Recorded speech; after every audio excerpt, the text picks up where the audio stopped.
All right, let's jump into another deep dive. We're tackling cybersecurity in 2024, and we're going way beyond just the headlines, folks. Definitely. We've got Insikt Group's 2024 annual report as our roadmap.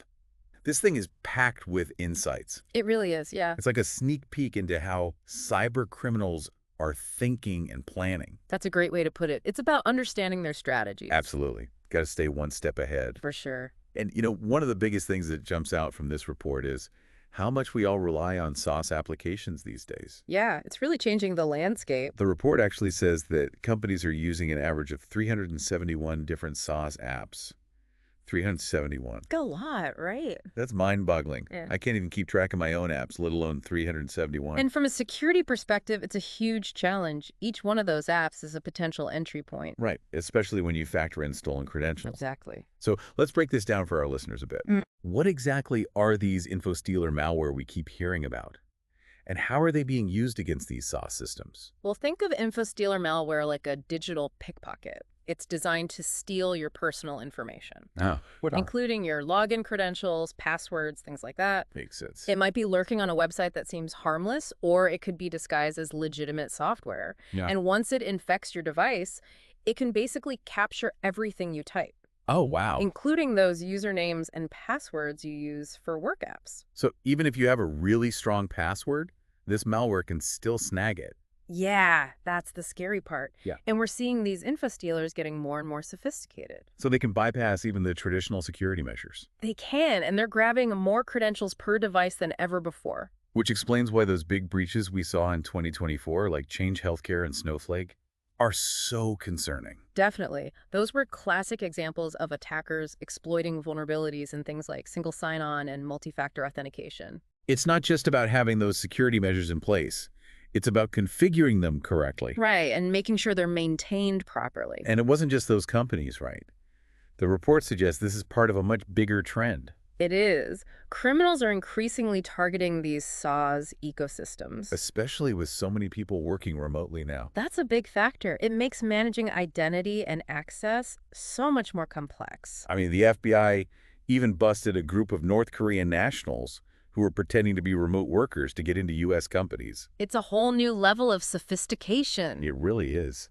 It's like something out of a spy movie. It seems like every step towards convenience comes with a new security risk. It's a trade-off, unfortunately. But it's not all doom and gloom, Yeah. right? There are things we can do to protect ourselves from these info stealers and credential thefts. Absolutely. We're seeing a move towards more robust identity management solutions like passkeys. Oh yeah, I've heard about those. They're more secure than traditional passwords, harder to steal. So that's one solution. But what else can companies and, individuals like our listener here do to bolster their defenses? Well, it's all about having a layered approach to security. Okay, like what kind of layers are we talking about? It's about going beyond just strong passwords and multi-factor authentication. Right. It's about consistently configuring and maintaining those security tools. Okay. Educating employees about things like phishing scams. Right, that's so important. And even looking into things like endpoint detection and response solutions. These can help detect and stop these info stealers before they can do too much damage. So it's a combination of technology and vigilance, basically. Exactly. And always be wary of suspicious emails, links, or downloads. Good advice. Those are often the initial entry points for these info stealers. All right, let's shift gears for a minute and talk about another persistent threat, extortion groups. Okay. We saw some major wins for law enforcement last year, with takedowns of groups like Lockbit and ALPHV. Yeah, those were big. Those were two major players in the ransomware as a service space. Absolutely. So does that mean we've solved the ransomware problem? Are we finally winning the fight? Well, not quite. The cybercriminal marketplace is incredibly resilient. Meaning? Even when you take down some of the big players, others are ready to fill the void. Oh, so it's like a hydra then. Exactly. Right. You cut off one head, two more grow back. That's a scary thought. We saw it happen after the Lockbit and ALPHV disruptions. Smaller, more agile groups just popped up using leaked source code and tactics from those takedowns. So it's almost like taking down the big names made things more complicated. In a way, it did. We're now dealing with a swarm of smaller, harder-to-track groups instead of a few large adversaries. It seems counterintuitive, but I guess that's how it works. But surely, disrupting these big ransomware operations must put a dent in their profits, right? You'd think so, but that's where it gets even more surprising. 2024 was actually on track to be the highest grossing year ever for ransomware payments. Yeah, it seems criminals are adapting their tactics. They're focusing on what we call big game hunting. Okay, so what does that mean? They're targeting fewer organizations overall, but they're going after the ones with deeper pockets. Ah, so fewer attacks, but much higher stakes. Exactly. And those organizations are more likely to pay the ransom. Speaking of high stakes, remind our listeners about the Dark Angels attack. Oh, man. That was a record-breaking ransom, right? It was. They extorted $75 million from a Fortune 500 company. $75 million. Yeah, it's the largest ransomware payout we've ever seen. I can't even fathom that amount of money. Eh. But beyond the financial hit, what are the long-term consequences of this shift towards big game hunting? Well, for one thing, it means potentially larger payouts for criminals, which fuels their operations. Right, of course. But it also suggests they're getting better at identifying and exploiting weaknesses. Even in well-protected organizations. So what's the answer here? If taking down the big players just leads to more small groups, and they're getting better at targeting high-value victims, where do we even start? It's a complex problem, that's for sure. Yeah. We need to get better at disrupting the entire ransomware ecosystem. Okay, but how do we do that? It's about cutting off their funding sources, disrupting their infrastructure, making it harder for them to launder their money. Easier said than done, I imagine. It definitely is. But it's clear that the old strategies aren't working as well as they used to. We need new thinking. We need new approaches to tackle this ever-evolving threat. Absolutely. And that's where understanding their tactics and motivations becomes so critical. Okay, so where do we start with that? Well, let's take a closer look at the industries they're targeting Okay, and see if we can glean any insights from those patterns. that's a great idea. The report goes into a lot of detail about industry-specific targeting, and some of the trends are pretty revealing. Yeah, we'll dig into those after a quick break. Sounds good. All right, so let's dive into those industry-specific trends the report highlights. For the third year in a row, manufacturing was the top target for ransomware attacks. Wow, 3 years running. That's interesting. Yeah, and healthcare and construction were right behind it. You'd think industries that deal with tons of financial data would be more appealing targets, right? You'd think so, but there are a few factors that make these sectors particularly attractive to cybercriminals. Okay, I'm curious. What makes them such prime targets? Well, manufacturers, for instance, often have limited IT and cybersecurity budgets. Compared to other industries? Right, like finance or tech companies, they just don't have the same resources to dedicate to security. So their defenses might be weaker, making them easier targets. Exactly. Plus, think about the impact of downtime in manufacturing. Oh, right. Everything comes to a screeching halt. Production lines shut down, supply chains are disrupted, the financial losses can be massive. So there's a lot of pressure to get things back up and running quickly. There is, and that urgency makes manufacturers more likely to pay a ransom. Makes sense. It's not just about the data itself. It's about the operational impact. Absolutely. What about healthcare? I mean, we know patient data is valuable, but is that the main driver behind those attacks? Well, data is definitely a factor, but the real pressure point for healthcare providers is patient safety. Right, of course. They operate with very, very low tolerance for any downtime. Any disruption to their systems could have serious consequences. Absolutely. Even life or death consequences. Exactly. Remember the ransomware attack on Ascension back in 2024? Oh, yeah, that was a big one. They had to divert ambulances, close pharmacies. They even had to postpone surgeries. I remember it was chaos. It was a mess. And these kinds of situations create immense pressure to pay the ransom just to restore systems as quickly as possible. To ensure that patient care isn't disrupted. Exactly. It's a horrible situation to be in. It sounds like criminals are really exploiting those ethical dilemmas. They are. They know that manufacturers have to keep production running, and hospitals can't afford to delay patient care. So it adds a whole other layer of complexity to the problem. It really does. And, it's not just about attacking businesses directly either. Oh, right. The report mentioned something about third-party vendors. Yeah, criminals are realizing that by targeting key third-party vendors, they can cause widespread disruption across entire industries. So explain that a little bit. How does going after a vendor create that kind of disruption? Well, a single software vendor, for instance, might provide critical services to hundreds or even thousands of businesses. All within the same industry. Right, so by taking down that one vendor, they can essentially cripple a huge part of the sector. Oh, wow. So it's like a domino effect. Exactly. Yeah. Think about the CDK Global ransomware attack. Refresh my memory on that one. CDK Global provides software to car dealerships. Oh, right. That was a big deal in the auto industry. It was huge. That ransomware attack led to a 2-week shutdown of their systems. 2 weeks. Wow. It cost auto dealers over $600 million. That's unbelievable. Mm. So one attack on a single vendor caused hundreds of millions of dollars in damage. That's right. It really highlights how interconnected everything is these days. It does. A seemingly isolated attack can have far-reaching consequences. And we can't forget about the value of the stolen data itself. Right. It's a whole market out there. Yeah. With criminals buying and selling databases. Yeah. And network access is happening on underground forums all the time. I was surprised to learn that the most valuable data often comes from industries that aren't targeted as frequently. Oh, interesting. The report mentioned healthcare and telecommunications data. Huh.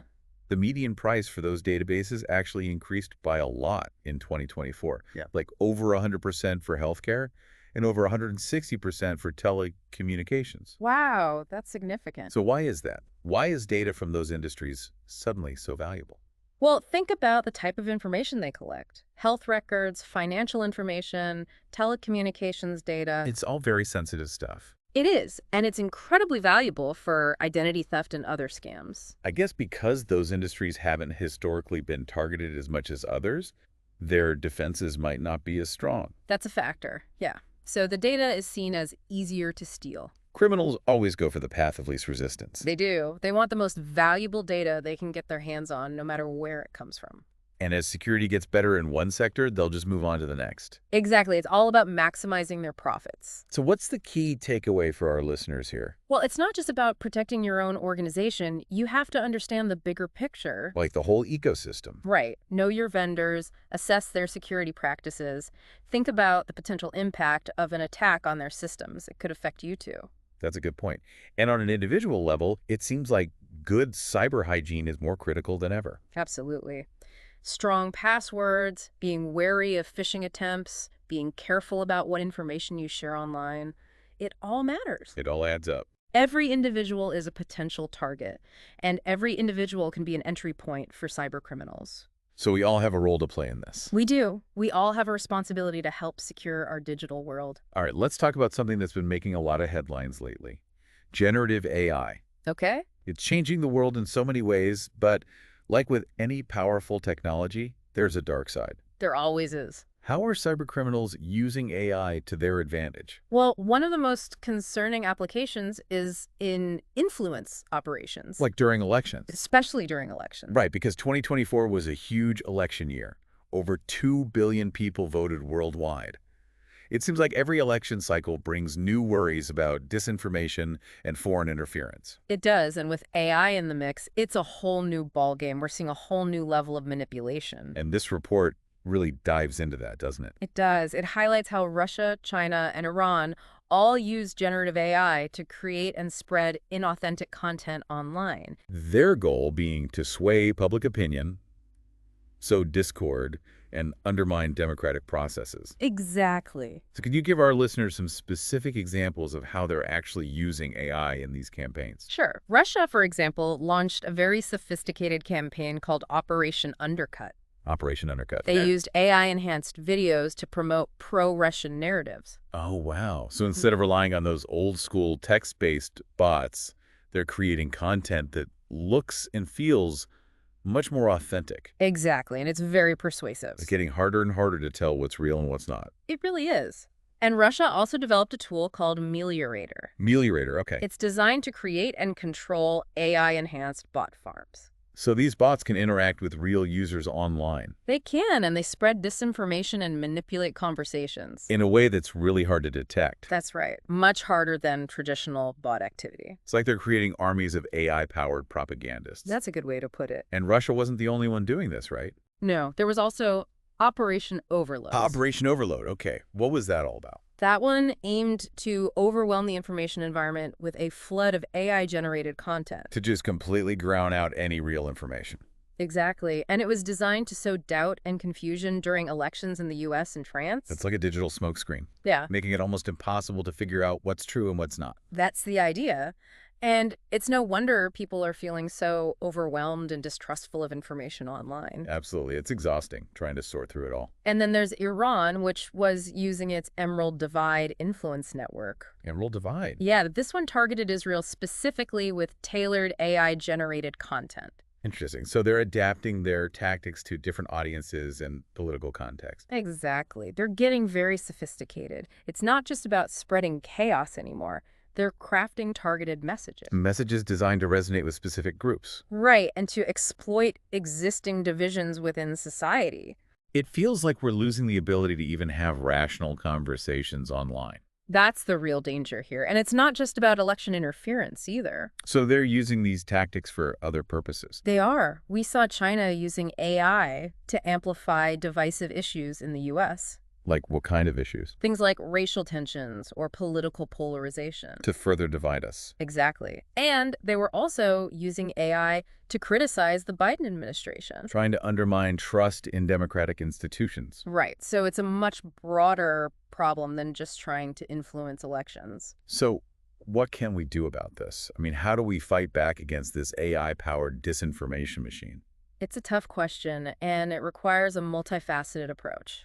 Like what? Give us some ideas. Well, for one thing, we need to invest in media literacy initiatives. We need to help people learn how to critically evaluate online information. To be more discerning about what they see and read. Exactly. Social media platforms also need to do more to detect and remove AI-generated fake accounts and content. Okay, so that's on the platforms. Right. And we also need to develop new technologies and strategies to counter these manipulation campaigns. To expose them and neutralize them. Exactly. It feels like we're in this constant arms race, technology being used for good and for bad. It's a double-edged sword, that's for sure. But AI is not just being used for disinformation, right? It's also playing a role in other aspects of cybercrime, like malware development. Unfortunately, yes. We haven't seen fully automated AI-driven malware creation yet, Okay. but threat actors are experimenting with it To do what? to enhance their existing malware and explore new attack vectors. A report mentioned an AI-powered variant of the Steelhook Info Stealer. What was unique about that one? Well, the interesting thing about that variant is that Insikt Group actually developed it themselves. They did, as a research project. Yeah, as a research project to see what was possible. And what did they find? It was alarmingly effective. This AI-enhanced version could bypass Yara rules. Yara rules. Huh? Remind me what those are again? They're essentially signatures that antivirus software uses to identify malware. Ah, right. But this variant could dynamically update its code in memory. So it could avoid detection by traditional antivirus software. Exactly. It was very sneaky. And it's not just theoretical. We've also seen proof-of-concept malware like iSpy and Black Mamba. Okay, what are those? Those were developed by security researchers to demonstrate the potential of AI to generate polymorphic malware. Polymorphic. It means the malware can constantly change its code to evade detection. Oh, wow. So even if you have good antivirus software, it might not be enough. It might not be. That's unsettling. As AI technology gets more advanced, the threats are going to get more sophisticated. That's the reality we're facing. And it's not just individual criminals or hacking groups we have to worry about. Oh, right. You mentioned nation states earlier. Yeah, they're investing heavily in AI research for cyber operations. Sounds like an AI arms race. You could say that. Each side is trying to develop more powerful tools and techniques. It's a lot to take in. AI being used to manipulate public opinion, create more sophisticated malware, all of it. It feels overwhelming. It is a lot to process. But it's important to remember that AI can be a powerful tool for good as well. Okay, so how are we using AI on the defensive side? Well, we can use it to analyze threat data, Okay, to detect anomalies, to respond to incidents more effectively. so we can use AI to fight AI, essentially. In a way, yes. It's about using this technology responsibly, proactively. I like that. It's not about being afraid of AI. It's about understanding its capabilities. Exactly, and then using that knowledge to our advantage. Right, and AI is only one piece of the puzzle. That's right. Cybercriminals are constantly innovating and finding new ways to exploit our systems. They are. Let's talk about some of the other trends we're seeing, particularly in the area of defense evasion. We were talking about how threat actors are using AI for these increasingly sophisticated attacks. Right. But AI is only one piece of the puzzle. Exactly. Cybercriminals are constantly coming up with new ways to stay ahead of the game. Finding new ways to evade detection. Exactly. They're making it harder and harder for security teams to keep up. And this report highlights some of those trends, right? It does, yeah. We're seeing a pretty big shift towards defense evasion techniques. Okay, so what does that look like in practice? Well, we're seeing techniques that were once only used by nation-state actors. Really? Like what? Things like exploiting legitimate tools for malicious purposes. Like those RMM tools the report mentioned. Exactly. Remote monitoring and management tools. Remind me what those are again? Sure, RMM tools are basically designed for IT support. Okay. They let technicians access and manage computers and networks remotely. Ah, like a virtual IT help desk. Right, but now attackers are using these tools to bypass security measures. Like to get around those endpoint detection and response systems? Exactly, EDRs. Clever, but also pretty unsettling. Yeah, it's a classic case of attackers turning our tools against us. And it's a growing trend, right? It is. Huntress reported a huge increase in incidents involving RMN tools in 2024. Like how big of an increase are we talking? They saw a 214% jump in just the first 10 months of the year. Wow, that's a massive spike. And the data from Recorded Future shows a similar trend. A lot of chatter about RMMs in those cyber attack reports. Yeah, it's definitely on the rise. So why now? What's causing this sudden surge in RMM abuse? It's a couple of things, really. Okay, like what? As companies implement more robust security measures like EDR, Attackers need to find ways to get around them right, and RMM tools are often seen as trusted. because they're designed for legitimate remote access. Exactly, so they often have elevated privileges and can bypass security checks. So they're basically hiding in plain sight. They are using these trusted tools to slip past security measures. And the rise of remote work probably hasn't helped, has it? Not at all. Companies are relying more and more on RMM software for IT support. Since everyone's working from home. Right, and that just creates more opportunities for abuse. Another example of how changes in the way we work can have unexpected consequences. So how are attackers actually using these RMM tools? We've seen groups like Black Basta using them in social engineering campaigns. Black Basta, weren't they a pretty big ransomware group? They were, yeah. They've been using tools like AnyDesk and TeamViewer. Those are both pretty popular RMN tools, aren't they? They are, and that's what makes them so effective. Users might not think twice about downloading them. Exactly. They think they're just getting help from IT. But it's actually an attacker gaining access to their system. Right, and once they're in, they can do a lot of damage. Deploy ransomware, steal data, all sorts of nasty things. It's a nightmare scenario for any security team. So how do you even defend against that?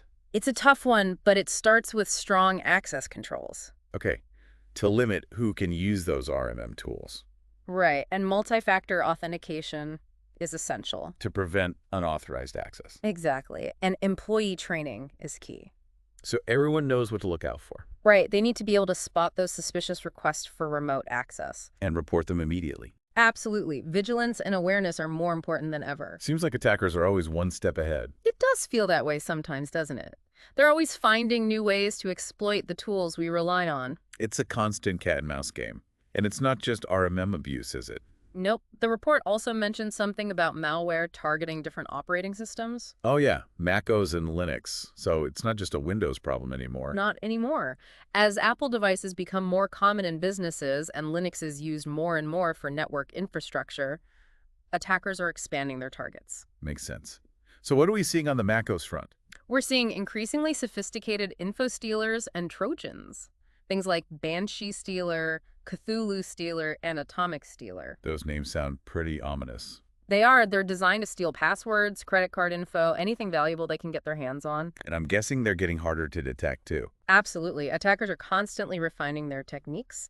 They're impersonating legitimate software, using services like GitHub for distribution, even using code signing to bypass security checks. So you might think you're downloading something safe, but it could be a nasty surprise. Exactly. You can never be too careful. And then there's this macOS backdoor called Zuru. Zuru, what's that? It's a stealthy backdoor that uses some pretty advanced techniques to stay hidden on infected systems. So it's designed to be invisible. As much as possible, yes. Yes. It's a reminder that no operating system is truly immune to attacks. And what about Linux? I always thought it was supposed to be more secure than Windows. It has a reputation for being secure, but it's not invincible. We're seeing new variants of the Mirai botnet targeting Linux systems for crypto mining. Crypto mining, so they're using your computer to mine cryptocurrency without your knowledge. Exactly. It's a way for them to make money off of infected devices. And there's also wiper malware like BB Linux, which can erase data from infected servers. So they're not just stealing data, they're destroying it too. In some cases, yes. It's a reminder that the threat landscape is constantly evolving. It sounds like attackers are really branching out, hitting anything they can exploit. That's right.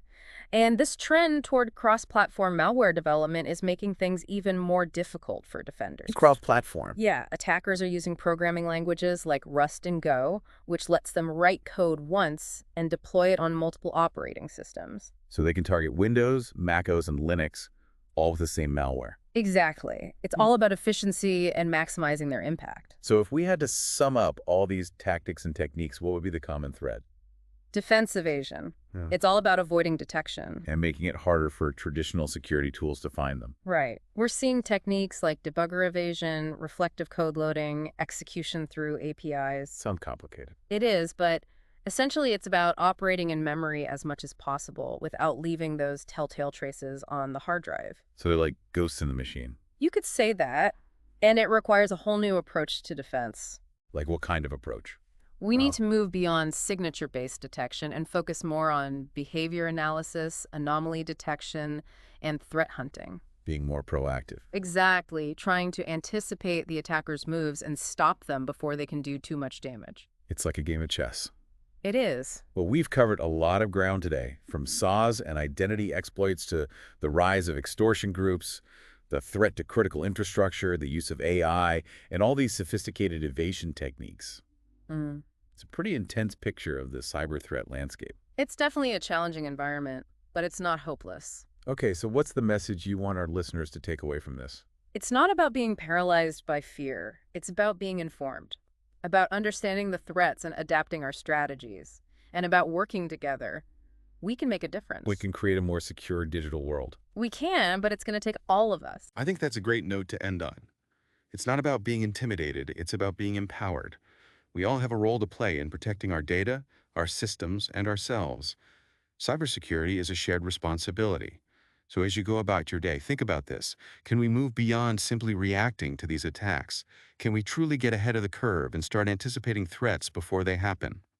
It's a challenge, but it's a challenge worth taking on. Thanks for joining us for this deep dive, and stay safe out there.